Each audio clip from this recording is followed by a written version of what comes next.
evening air crackled with the promise of a storm as Catherine drove her car up the winding road toward Hollow Glen. The trees lining the route were skeletal, their elongated shadows creeping across her headlights, dancing eerily. Her destination was a Victorian-era manor that she had inherited from a distant relative she had never met. With every turn, the road seemed more enveloped in fog, until the house finally emerged, its silhouette looming ominously against the stormy sky. As Catherine stepped out of the car, the wind howled through the branches, and a shiver ran down her spine that had nothing to do with the crisp autumn air. She took a deep breath, trying to shake off the unsettling feeling, and proceeded across the gravel drive. Each step echoed like a muffled drumbeat in the night, her only company in an otherwise silent world. The manor's wooden doors were tall and heavy, bearing intricate carvings that depicted hunting scenes faded with age. She pushed them open slowly, the creaking hinges screaming in protest as if warning her to turn back. Inside, the grand foyer was dimly lit, with moonlight filtering through dusty windows, casting patterns that seemed almost alive on the richly carpeted floor. Catherine fumbled for the light switch, but when she finally found it, the chandelier overhead did little to dispel the shadows hiding in the corners of the room. She walked further inside, each step stirring tiny clouds of dust from the carpet that swirled in the air like specters. The scent of old wood and tattered fabric hung heavy around her. Exploring the manor, she discovered imposing portraits staring down at her from the walls, their eyes seeming to follow her every move. Each face was stern, with an almost tangible sense of accusation. The air grew heavier with each room she entered, as if the very walls were sighing with the weight of old secrets. Eventually, she settled into a cozy study. Here, the fire still seemed to hold the last memory of warmth, though the coals glowed faintly with an inexplicable ember, as if someone had recently stoked them. Catherine found an old journal resting open on an antique writing desk. The pages were yellowed and fragile, yet filled with densely packed writings that blurred into one another in a messy scrawl. The name at the top read Elias Redford, presumably her mysterious relative. As she read, the unease tightened around her like an invisible shroud. Elias had been obsessed with alchemy and ancient rituals, believing the house was built over a ley line, a supposed intersection of mystical energy. His entries grew darker, mentioning a mirror hidden away in the attic that possessed uncanny powers, a portal of sorts that linked the physical and spiritual worlds. Catherine's mind swirled with the implications, gripping the edges of the journal she couldn't put down. Outside, she heard a sudden rustling, then the sound of footsteps on the gravel. Her heart skipped a beat. Was someone else here? Gingerly, she moved towards the nearest window, peering out cautiously. The driveway was empty. Beyond it, the fog clung to the ground like a living entity. She shook off the creeping paranoia and settled back into the chair. But the sensation of being watched refused to dissipate. Every creak of the floorboards seemed to whisper secrets long buried, and the shadows stretched and contracted, taunting her imagination. Deciding some fresh air might help clear her racing thoughts, Catherine stepped out onto the veranda. The storm had arrived. Rain lashed against the roof tiles like desperate fingers. Lost in contemplation, she barely noticed the shadow materializing near the periphery of her vision until it was almost upon her. Turning sharply, she saw an old woman standing at the foot of the garden steps.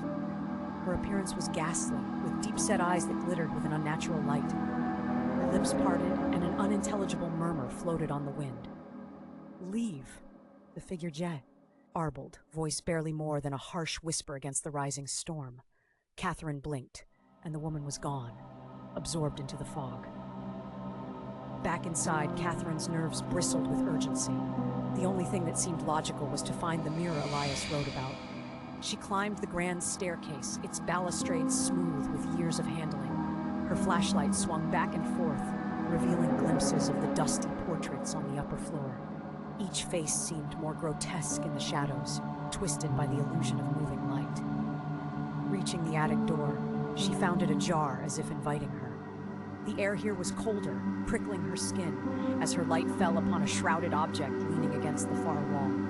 Gingerly approaching, Catherine removed the dusty cloth to reveal a tall, ornate mirror with a frame embellishment.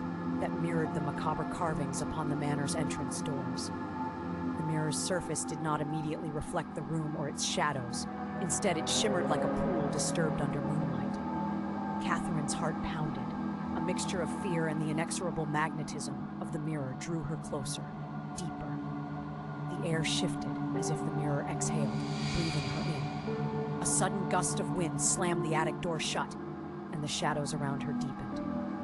She felt compelled to reach out, fingertips brushing the cold glass. Ripples ran across its surface. Then an intense, vertiginous sensation pulled her breath into the glass, as if the world warped inward. Fighting the panic rising in her chest, she withdrew her hand, but the room around her had changed. She was no longer alone. Reflected within the mirror was the old woman again, her eyes piercing through the veil, separating their worlds.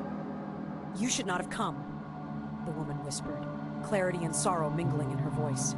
"Your blood unlocks what should remain sealed." "Who are you?" Catherine demanded, voice trembling in the silence beyond the storm. "A guardian of a door better left closed," the woman replied, her image growing weaker like a fading memory. "Heed my warning. Torn apart this world shall be if you linger." Before Catherine could respond, the lights in the attic pulsed, flickering like a heartbeat growing ever weaker. Shadows coiled around her feet, and she stumbled back from the glass, snapping the connection. Silence settled, thick as the dust around her. Hours blurred together as Catherine descended from the attic, her limbs aching from tension. She knew she had to leave, but the pull of the mirror was a siren singing receding into the heart of her foolish curiosity. That night, sleep eluded her. Ghostly footsteps paced the halls outside the bedroom door, an auditory hallucination that seemed to revel in her increasing desperation. The silent portraits smiled their grim approval each time she glanced reassuringly at them before ultimately turning her head away. She awoke to find the morning clung to mist, the grounds around the manor obscured in a white shroud. Shadows inside the house seemed to have retreated, leaving a hollow emptiness echoing her anxious thoughts. Instinctively, her path led her back to the study, to that which Elias had left behind. Flicking through the journal again, she found a page detailing an incantation meant to safeguard. Inscribed alongside it was a cryptic note: "Intent shall guide the door. The purest heart feeds soul's desire." Catherine wondered how deeply Elias had delved into these forbidden practices. His obsession seemed unending. There was an urgency now, bubbling up like a dark truth demanding attention. The old lady's warning resonated within her. Driven by an impulse veiled in misty memories of shadows past, she returned to the attic once more, a relentless pull guiding her. The house groaned in protest, unwilling guardian resigned to fate. Focusing on the mirror, her reflection caught every moment, every breath. She began reciting the words from the book, her voice echoing in the attic stillness, hesitant yet resolute. The surface of the mirror shivered, and the pull intensified, drawing her essence, seeking to devour or release. A fragment of reflection shifted, and behind her eyes, beyond her heart, she glimpsed figures trapped between glass and dreams. Ghosts who crossed this threshold before and would again. Unborn possibilities stretching forward from Elias's obsession, spiraling ever outward. The old woman appeared, shaking her head in silent lament. Suddenly, the mirror cracked. Slender fissures racing across its surface like a web spun from shadow threads. There was a sound, not loud but gentle, like a sigh leaving the intimate confines of a dying breath. The eldritch pull faded with a suddenness that left Catherine gasping. Catherine retreated step by trembling step, until the oppressive aura around the glass was but a memory seeping into the aged wood floors. Behind her, the storm outside had cleared, sunlight filtering through antique frames, bathing the room in gentle warmth that defied dark reflections. How strangely alive the mirror seemed still amid the shroud of splintered glass. Pack by weary pack, Catherine loaded her car, knowing the house held no respite nor comfort. The manor that once called her blood now released its hold, waiting for the unwary or the devoted who would rediscover its mysteries.